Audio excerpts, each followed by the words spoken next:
আপনারা যারা সাভার স্মৃতিসৌধে আসেননি তাদের জন্য এই ভিডিওটা।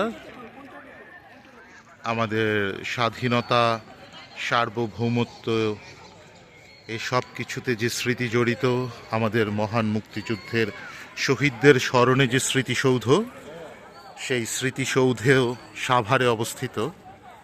এই স্মৃতিসৌধের পরিবেশটা একটু দেখাতে চাই। বিকেলবেলা, আজকে কর্মব্যস্ত দিন, সবাই এখানে ঘুরতে এসেছে।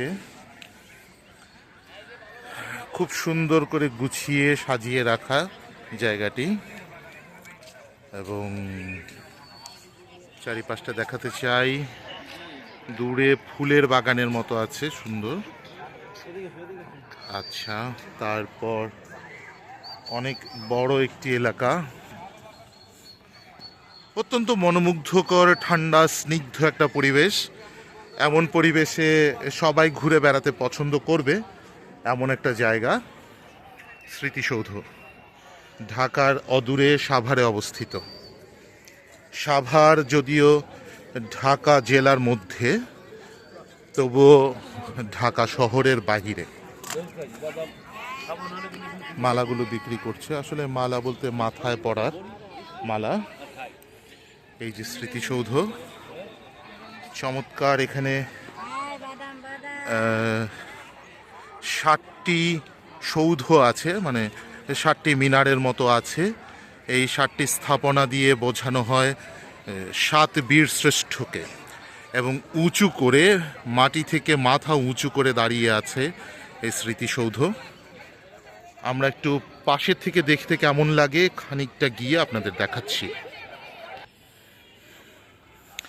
এই যে পাশে থেকে দেখতে কেমন লাগে, মানে সামনে থেকে দেখতে স্মৃতিসৌধটি যেমন লাগে, পাশ থেকে দেখতে তেমনটা লাগে না, একটু ভিন্ন রকম লাগে।